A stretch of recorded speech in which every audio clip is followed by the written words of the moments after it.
think we've hit the point where we go to the audience for questions.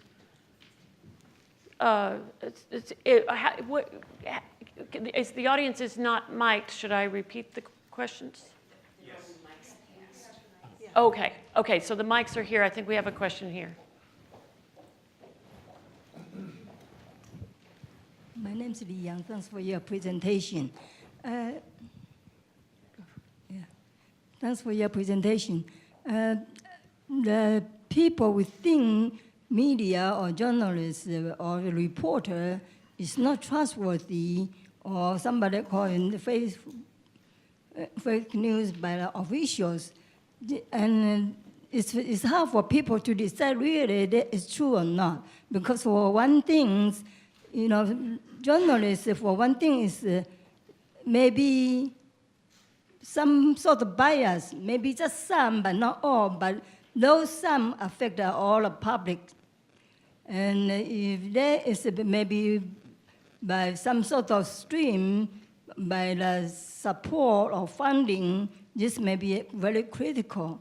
So I just wonder if you can address these issues, clear up all things. If everything go to the court, it's even worse. The people say, kill all the lawyers, and you don't know which lawyer can really help the clients. So that's an interesting question about media bias, and also the role of kind of economics, the economics of the media, and how they may have gotten us to a place where the media themselves have taken on willingly very polarized roles on both sides. And so, what is the role of the law in addressing those kinds of factors? I'll answer, I think, part of your question. And that is that I think that the public really doesn't understand what journalism means. And the fact that journalists must follow ethics codes. And so therefore that when you read something in the New York Times, you can darn well bet that it's been fact-checked and that there have been editors' eyes on it along with journalists' eyes. And so I think that journalism could do a better job of explaining the job that it does so that the public understands that there are restrictions on journalists by newsrooms and that journalists lose their jobs if they don't abide by certain ethics codes or otherwise. But Amy, I mean, hasn't the ability to effectuate those ethics codes in part been undermined? And we've seen the hollowing out of newsrooms. And so the market forces have meant we don't have as many experienced reporters. We certainly don't have as many experienced editors because of the pressure to compete with the news timeline of social media. And so how do journalists preserve their ethics in a marketplace that doesn't seem to value them? I think through education. And so at least, and granted this was a long time ago, but with the journalists I've spoken with, everyone abides by ethics codes and does his or her best, even when tweeting from the scene, to get the information right and to assess news value versus invasions of privacy, et cetera. And I think that the more everyday people understood that, the better off we'd be with regard to trusting at least certain media outlets. It's a Supreme Court case from the 1970s where the court upheld the idea of editorial discretion for newspapers, and it talked about this idea of, well, who's going to then check the press if the government can't? And their answers were their journalistic ethics will place a check on the press, and their audience, their readership, will only reward those who are doing the good work of the press. And I do think we've seen that second one get challenged, and not at the fault of everybody. It's become far more confusing, and there's far more going on than just turning on your evening news or getting your local newspaper. But I agree with Amy. I do think journalistic ethics can play a role, and I have more faith than some of my other panelists. I do have faith that courts could make distinctions between who are the speakers who are doing the constitutionally assigned jobs of the press, which is checking the government and informing the people, and that alone would exclude a lot of the entities that we are talking about, or the other speakers that we're talking about, and they could recognize them solely for the purpose of giving them additional rights to the rights that we all share robustly and wonderfully in our speech rights, and recognize, press rights. There is a second clause in the First Amendment, which I like to remind people of, and the court doesn't really like to recognize that, but those rights could often include things in terms of protections of sources and access to places or information that currently nobody gets. And I have trust, as long as they police for content, bias and speaker bias, which courts are very apt to do and very skilled at doing, that they could recognize that there just simply are speakers who are doing the work of the public, and they're doing it on the behalf of the public, and that just doesn't count for everything and everybody, and I think that could get us at least a great deal of the way. I'm just not sure how defining the press, though, would solve this problem. I mean, no one doubts the New York Times is the press, I mean, under any definition. But the problem is there are people who don't trust the New York Times, that they see the New York Times as being biased. And so an entity like the New York Times, it may help in a more atmospheric way if we start giving these kind of entities a privileged position in the courts. Perhaps it would help in some indirect way, but I don't think it would solve this big problem where people don't trust entities like the New York Times. And so the New York Times itself has a PR disaster on its hand. I shouldn't say disaster because in many ways it's benefited from the current climate. Its revenue streams are up and has more subscribers than ever. But as far as if it wants to attract other readers, not just the liberals, not just the progressives, but appeal to all of America, it's going to have to do a lot of work to convince people that it is trustworthy and that it isn't biased. I think one of the positive developments the media industry has come out with in the last few years, to get to your issue of transparency, who is reporting the news, is the rise of professional media writers about the media, the beat of covering the media, which has become part of our popular culture these days. And so you have professionals like Brian Stelter at CNN, David Folkenflik at NPR, Howie Kurtz at Fox News, who actually will tell you and will make it their job when fake news comes out, when there's a big issue, of finding out who those people are and reporting on them to the extent that the information can be had. It's more difficult when it's a bot factory over in Crimea somewhere, and you can't get access to that information. But I think that's been a very helpful development, and it was entirely on the part of the media deciding that they needed to do that, to their credit. So I've got a really good question coming from Facebook from Jonah McCown. And so Jonah's question is, I'm curious, given the panelists' defense of Section 230 of the Communications Decency Act, whether they've been following the progress of the Fight Online Sex Trafficking Act, FOSTA, through Congress, which would amend the Communications Decency Act to allow certain kinds of ads, the purveyors of certain kinds of ads, particularly it's aimed at sex trafficking, to be sued. Do the panelists oppose any and all changes to the Communications Decency Act, or is this bill a step in the right direction?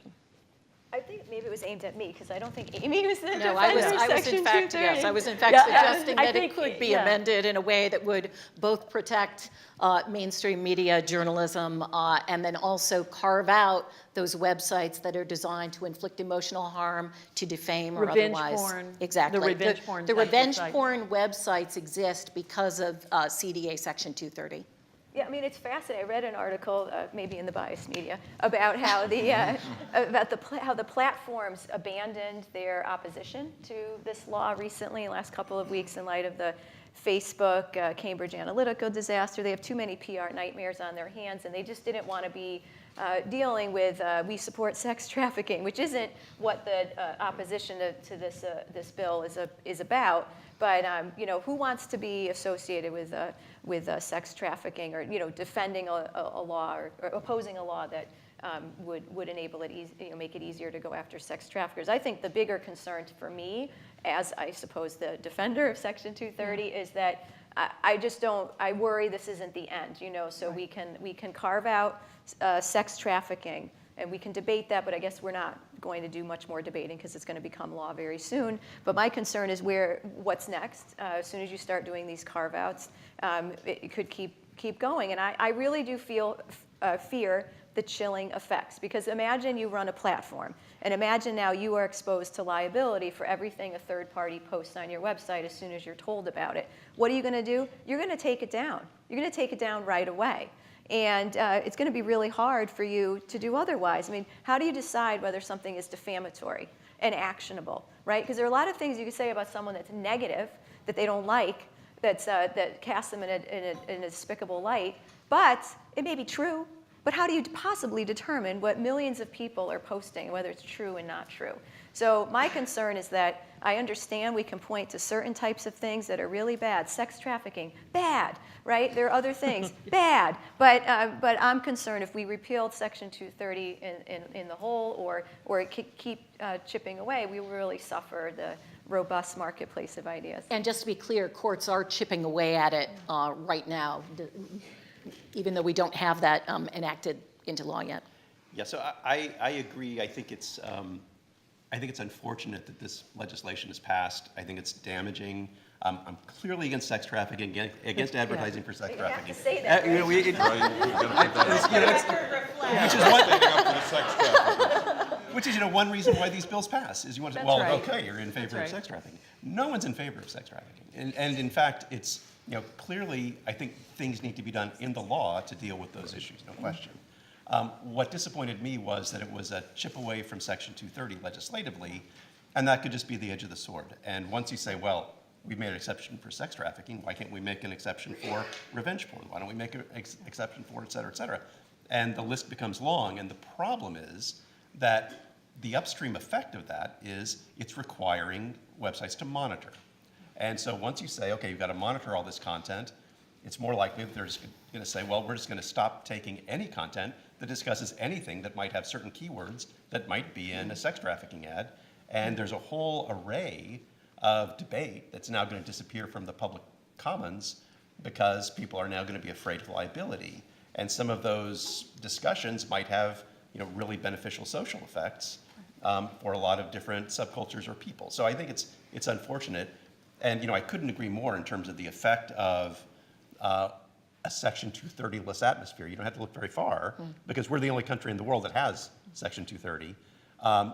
If you look to Europe, the opposite is true. If you send a takedown request to a website and the website doesn't take the content down, the website is then treated as the publisher of it and can be sued full liability under defamation law in Europe. That's the way the e-commerce directive works, and the courts haven't been much of a constraint on that, and it becomes the heckler's veto. And who uses that? It's the powerful people who are commented about in the media that are the biggest users of the right to be forgotten and the right of takedown Precisely in right, Europe. yeah. And we would, of course, see the same phenomenon if we went to a notice and takedown type regime. Right, I think that's right. Another question?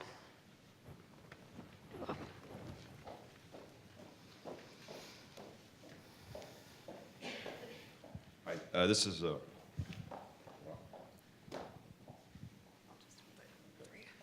this is for Chuck. I think Lyrissa asked a question at the beginning that I don't know that you quite answered, which was, what has changed in the environment that has allowed the current traditional press to come under such attack? And it's effectively been done. And what has changed? I mean, the press has clearly done something that has allowed it to be subject to this. Well, I don't know that the press itself is responsible for the circumstance. I think that more money is being poured into putting out the information that's false. I think that the technology is being used in more effective ways. President Obama was very effective at using the internet. President Trump has taken that to a whole new level with Twitter. And so I think what has changed in the social communications environment is the use of the technology, and I would say the lawyering up of the dissemination of the information. And so I don't know that the press has done anything other than what it's been doing for a couple of hundred years, which is trying to hold a mirror up to power, hold people accountable for their past, for their false statements, for their positions. And what's changed is the other side is getting more effective at fighting back on that. I think going back to Ronnell's opening comments is that we do need to make sure we understand that this didn't happen in a vacuum and it didn't happen in the last year and a half. This has been part of a multi-decade campaign to go after all sorts of institutions that were previously seen as the conveyors of something at least approaching objective truth. So it's scientists, it's academics, it's the press, and more recently we're even seeing it extended to the courts and to law enforcement agencies, and the fact-checking industry itself has been a target. So there's clearly been just a goal of trying to put doubt into what exactly you can trust as fact or not fact, which has clearly led to a lot of the confusion. I also think, I think the point is well taken that there have been shifts in the nature and content of the media in recent decades that have exacerbated the problem. I mean, part of this is that budgets that they used to have no longer exist, right? As the technological wave happens in a different way, the kind of money that they can throw into some of the great things that they used to do, they no longer can do because they don't have the it's a waning industry, at least in its old form, right? We now have this term, legacy media, that's sort of talking about these dinosaurs that once existed, but that played this truly central role in our democracy. And I think, for example, I think we can trace some of this back to the advent of cable news, right? 24-hour news cycles where you had to sort of fill in all 24 hours with something to say. And so what you do is bring on some people who are on a split screen and sort of yell at each other for 23 of those hours. And I think that if you compare that to sort of stoic Walter Cronkite, who is saying to you that he offered, he talked to both sides, and he's Cronkite routinely, at the height of the sort of glory days of press power, but also press freedom, right at the height of that, he was routinely polling in Gallup polls as the most trusted person on the planet, right? Like, he was outranking the Pope, right? I mean, in terms of like, his capacity for credibility and trustworthiness and honesty. And part of what we've seen is this split, and cable news, I think, was a big piece of this, of the partisanization of the press, where you're getting the full marketplace of ideas, but from two different sources. And whether you yourself would go to one of those sources or not is an open question. And so your capacity to look at the other source and to say, they're not offering me the sort of full package, I think that's become truer. It's not the only era in American journalism in which that's been true. The partisan and nonpartisan nature of the press has changed over time.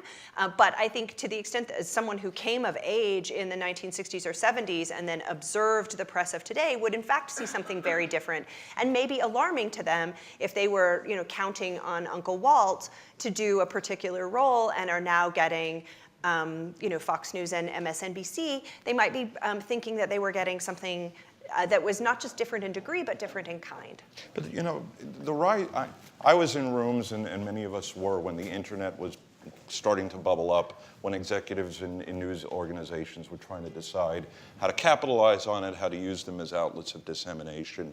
And the one thing you kept hearing uniformly across the board was, this is great because people will have more choices as to what they want to pay attention to, whether it's shopping, whether it's news, whether it's local entertainment. It was local, freedom of choice. And so it's an invariable, inevitable, and perhaps in a broader sense, not a bad result that there are lots of different voices out there, lots of different opportunities, lots of niche audiences that have developed around it. What we don't like about it, I think, is that some of those have infused the political process, the electoral system. Some of them are a foreign influence, and I would argue there are remedies to that if you can find them. There are remedies to that other than deciding who's a journalist and cutting back on the First Amendment. But from a sociological standpoint, this is what we wanted when we created the internet, is all of these different choices of what you want to listen to. We accomplished the goal, and now we have to live with the consequences And of having it. one thing I've been thinking about lately is how the press deals with making mistakes. And I think there always have been errors, right? They're inevitable. That's what New York Times v. Sullivan said, right? You're going to have errors.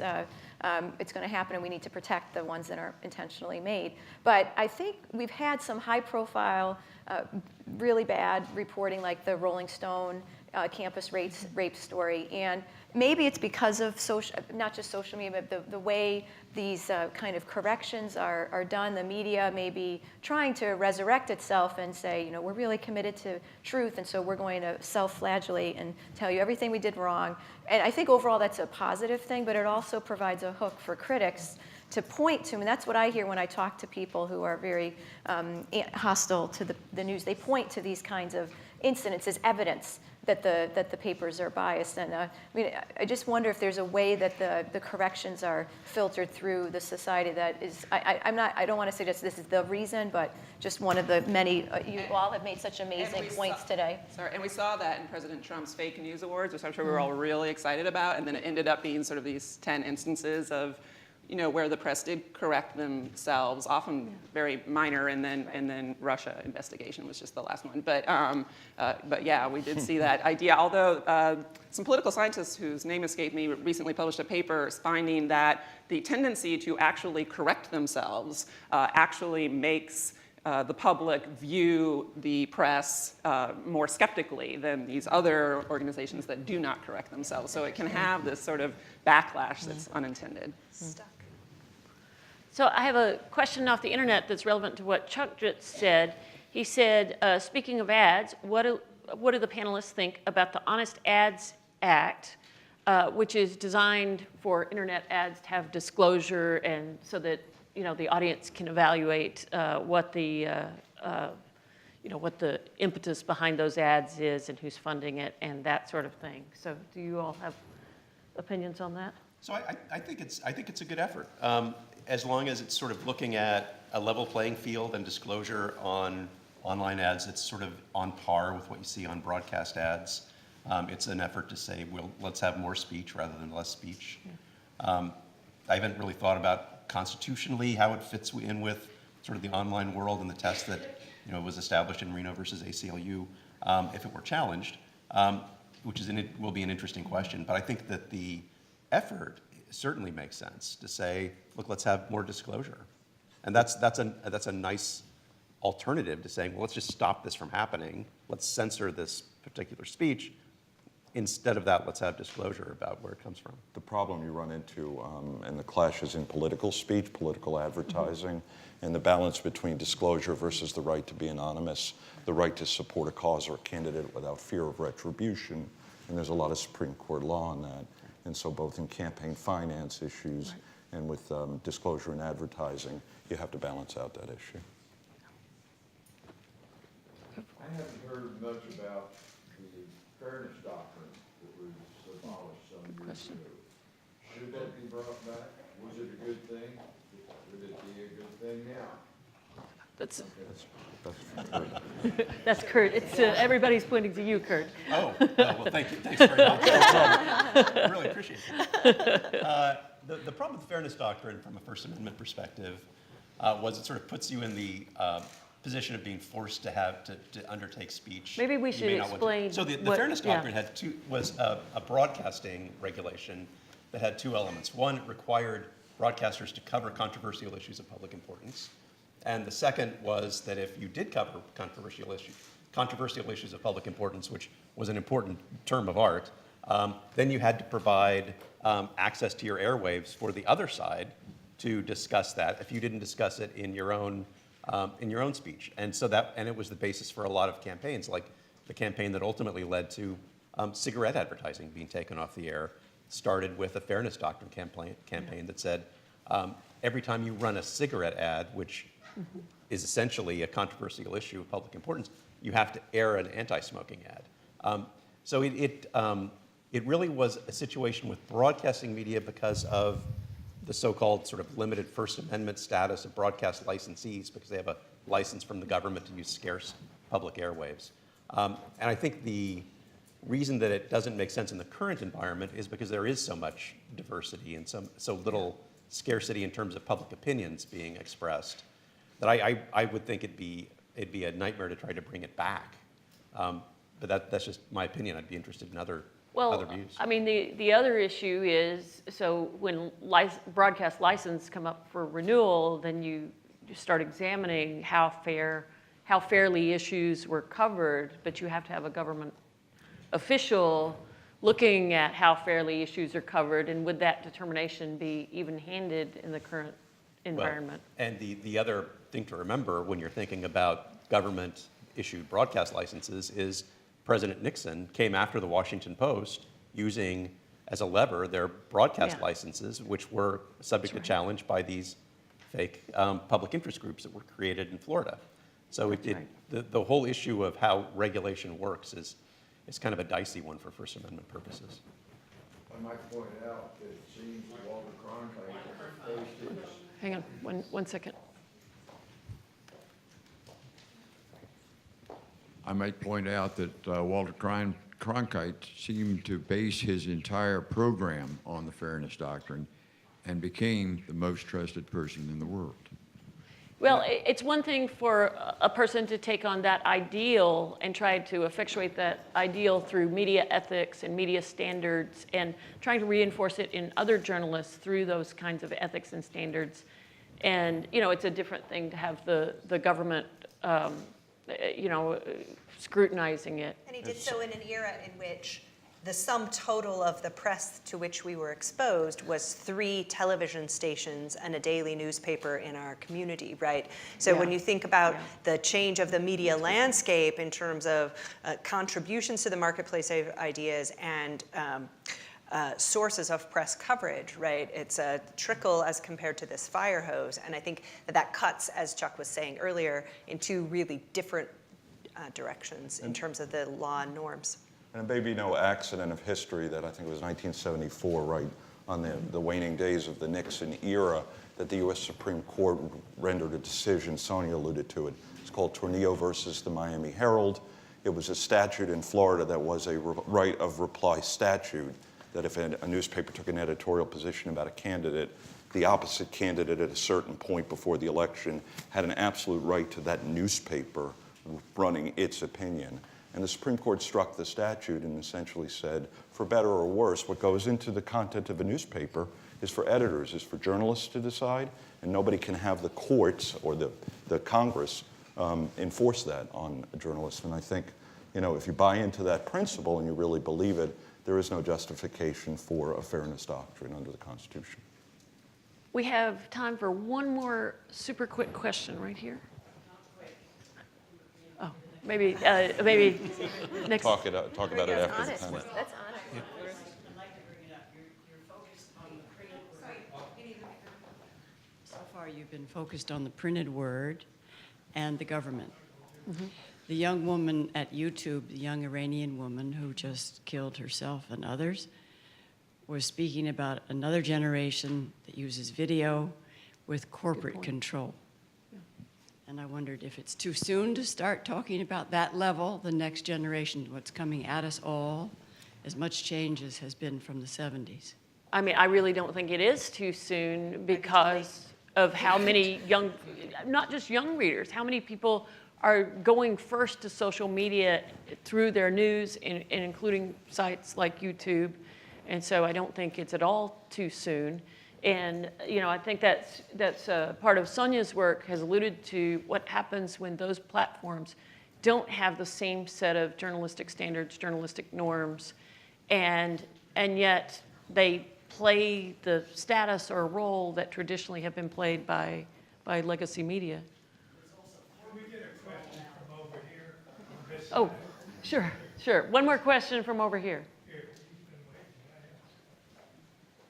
Would have been all right. I'm Jim Fry. Jim Fry. I'm proud Mizzou grad. And I'm managing editor of polygraph.info as a fact check of international disinformation. What Ronnell Andersen Jones said a few minutes ago kind of piqued my interest because you identified Russian bots, and I presume you would also mean trolls, who are even much more active, as a constitutional crisis. I think that's the term you used. If that's indeed the case, what is the, if anything, since most of us, I think, are defenders of the First Amendment, is there any remedy for that, either in the law or journalistically? I mean, we're trying it with fact-checking, but what would you say, you and anybody else? Right, so I think Mary Rose tapped into some notions about the limitations of the law in solving this problem and the capacities of providers in solving this problem, right? I think we've seen even just in the last couple of weeks some suggestion that they may be at least considering rising to the occasion in thinking about the way that their platforms are being used and the role that their platforms are serving in perpetuating harmful information. I also really agree with everybody on the panel who has suggested that public information campaigns seem to be so central to what we're doing now. I wake up almost every morning thinking that what I really should do if I want to make a difference in the world in which I live is abandon my career as a legal scholar and launch a large-scale campaign to visit middle schools and high schools and talk to people about media consumption and about their capacity to tell truth from falsehood and their capacity to think carefully about the source of information, their capacity to I can very often identify when I'm being spoken to by a troll.